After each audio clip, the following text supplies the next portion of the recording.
వెళ్ళిపోవడం ఏంటి అని ఎక్కడో ఎవరో కొంతమంది జీర్ణించుకోలేకపోతున్నారు. బహుశా మీ కుటుంబ సభ్యులు కూడా జీర్ణించుకోలేకపోతున్నారు.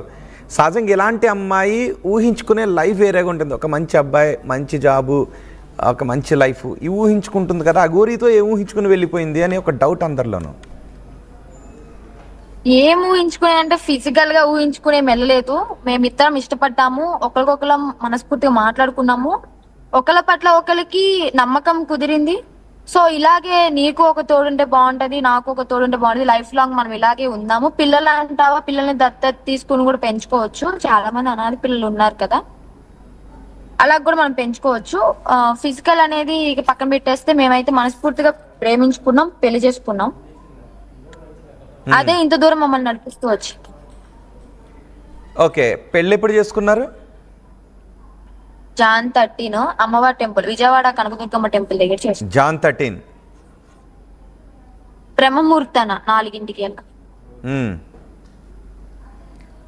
సో ఇప్పుడు ఐ మీన్ మూడోసారి పెళ్లి చేసుకుంటున్నామని ఏదో నిన్న అఘోరీ మాత అన్నింది.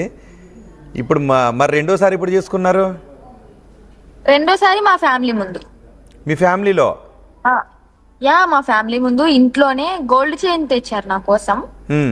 2 మంగళసూత్రాలు కూడా చిన్న చిన్నవి తెచ్చి గోల్డ్ చైన్ లో పెట్టేసి నాకు తాళిబొట్టు లాగా వేశారు.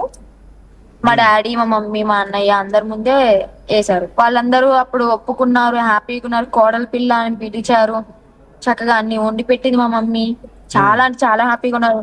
మా మమ్మీని తినేమని పిలుస్తుంది అంటే సుందరి అని పిలుస్తుంది. సుందరి అలాగే సుందరి అని పిలుస్తుంది. అంటే అత్త అంటే కొంచెం ఇది రొటీన్ వర్డ్ కదా అని చెప్పని సుందరి అని పిలిచేది. అమ్మ ఏమో కోడలి పిల్ల అని పిలిచేది.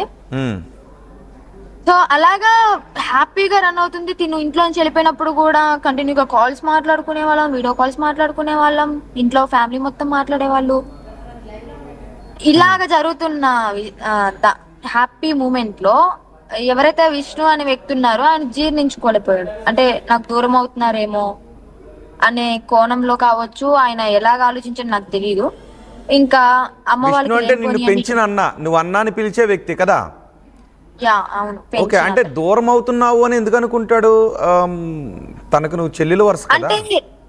అంటే ఇన్ని రోజులు నా చేతుల్లో పెరిగింది, పెంచిన పిల్ల వెళ్ళిపోవడం ఏంటి అని వాళ్ళకు ఉంటది కదా, ఏవేవో ఉంటాయి కదా. అంటే లేదు దూరం అవుతున్నావు అని కాదు, బహుశా అఘోరీ కారణంగా దూరం అవుతున్నావని. వాళ్ళు ఒక అబ్బాయిని చేసుకోవాలి, ఒక సాఫ్ట్వేర్ ఇంజనీరో, లేకపోతే ఒక పైలటో, ఒక డాక్టరో, ఒక ఐపీఎస్, ఒక ఐఏఎస్ ఎవరో ఒకరికి చేయాలని అనుకుని ఉంటారు.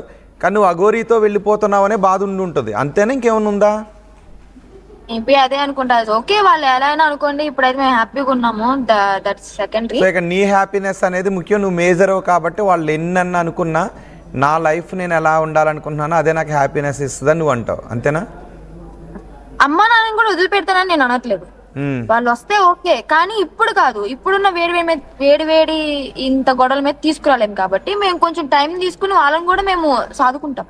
ఓకే ఓకే, నేను ఆ విషయం గురించి మాట్లాడతాను. మీ అమ్మ నాన్నల విషయంలో ఎలా ఉంటావు అనే దాని గురించి. ఇప్పుడు మీ అమ్మని అఘోరీ అమ్మ సుందరి అని పిలిచి అత్త అని పిలిస్తే బాగోదు అని. సో మీరందరూ ఏమి అది రొటీన్ వర్డ్ కదా అత్త అనేది అని చెప్పని, అంటే సుందరి అని పిలవడానికి కారణం ఏంటి? సుందరి అనే వర్డ్ ఎందుకని? అప్పుడు సడన్గా ఎందుకు వచ్చిందంటే ఇన్స్టాగ్రామ్ లో ఒక వీడియో చూసాం, సుందరి అనే వర్డ్ ఒకటి వినిపించింది. ఓకే, అది బాగుందని చెప్పని ఇక నుంచి నేను సుందరి అని పిలుస్తాను నిన్న అత్తమ్మ అని చెప్పని సుందరి సుందరి అని పిలవడం మొదలుపెట్టాను. మరి ఓకే, మీ ఫాదర్ని? మా ఫాదర్ని మావయ్య అని పిలిచారు. మావయ్య అని పిలిచేవారా? ఆయన ఏమంటారు, అల్లుడు గారు అనేవారా, కోడలమ్మ అని పిలిచేవారా? ఆయన కోడలనే అనేవారు. అంటే మరి వాళ్ళకి అల్లుడు రావాలి అని అనుకోలేదా ఎప్పుడు? తమ బిడ్డ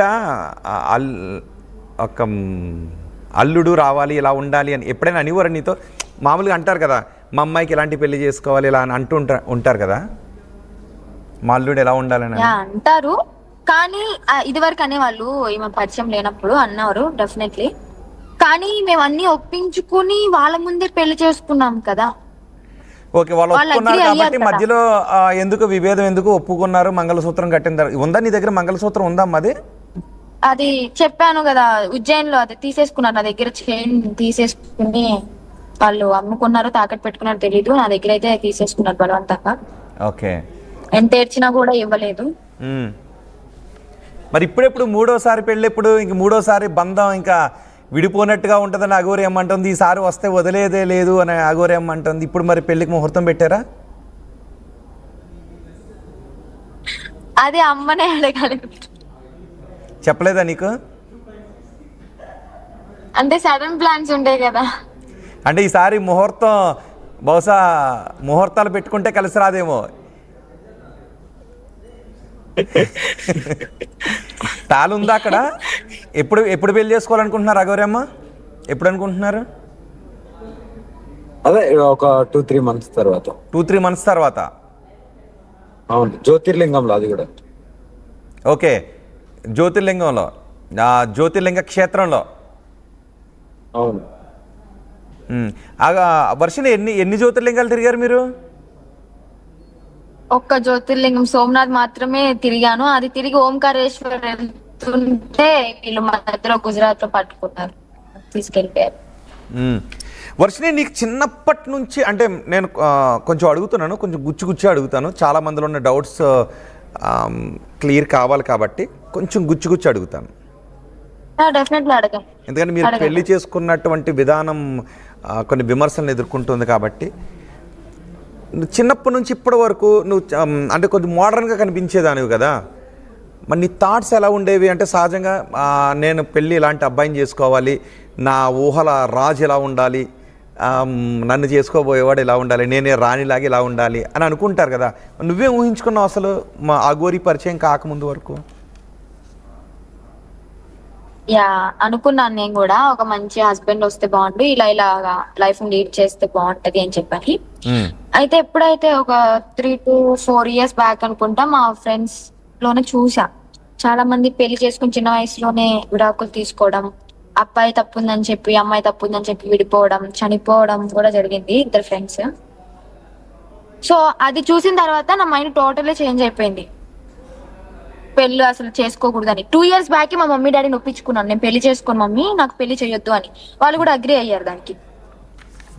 ఓకే, నీ ఇష్టం, నువ్వు ఎలా అంటే అలాగా, పెళ్లి వద్దన్నావు కదా, ఓకే మేము కూడా పెళ్లి చేయము అని చెప్పని అన్నారు. కానీ తిను వచ్చిన తర్వాత తిను చెప్పిన జెన్యూనిటీ కానీ, తను ఓపెన్ అప్ అయిన పర్సనల్ విషయాలు కానీ, అలాగా ఇద్దరం ఒకరికొకరు షేర్ చేసుకొని ఒక మాట మీద ఉండి మేము మ్యారేజ్ చేసుకోవడం జరిగింది. ఓకే, అంటే నీకు ఫీలింగ్స్ లేవా? లేవు, ఇక్కడ నుంచి రావు కూడా. అంటే నేను ఒక మాట అనొచ్చా? లెస్బియన్? మీరు ఎలా అయినా అనుకోండి, వీఆర్ నాట్ లెస్బియన్స్. లేదు, కొంతమంది అనుకుంటారు కాబట్టి నేను ఒక క్లియర్ పిక్చర్ ఇవ్వాలనుకుంటున్నాను అనుకునే వాళ్ళకి కూడా చాలా మందికి. లెస్బియన్స్ అయితే కాదు, మేము ఒకరికొకరం అర్థం చేసుకున్నాము, మా మనసులు కలిసాయి, మేము ఓకే నీకు తోడు నేనుంటాను, నాకు తోడు నువ్వుండు జీవితాంతం అని చెప్పని గట్టిగా అనుకున్నాం కాబట్టి ఇంత దూరం వచ్చాం. లెస్బియన్స్ అంటే అర్థం ఏంటి? అమ్మాయి పెళ్లి చేసుకో.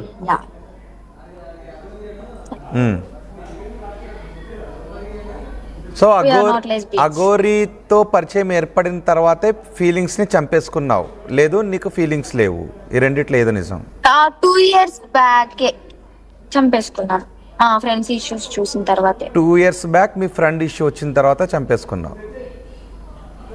అమ్మ నాన్న కూడా ఒప్పించుకున్నాను కదా పెళ్లి చేసుకోను అని. అయితే మా హర్షణ కూడా అనేవాడు, నువ్వు పెళ్లి చేసుకోకపోతే నా పిల్లల్ని నీ దగ్గరికి పంపిస్తాను పెంచడానికి అని చెప్పాను. అందరూ అగ్రి అయ్యారు దానికి. ఓకే, పెళ్లి చేసుకోకుండా ఉండొచ్చు,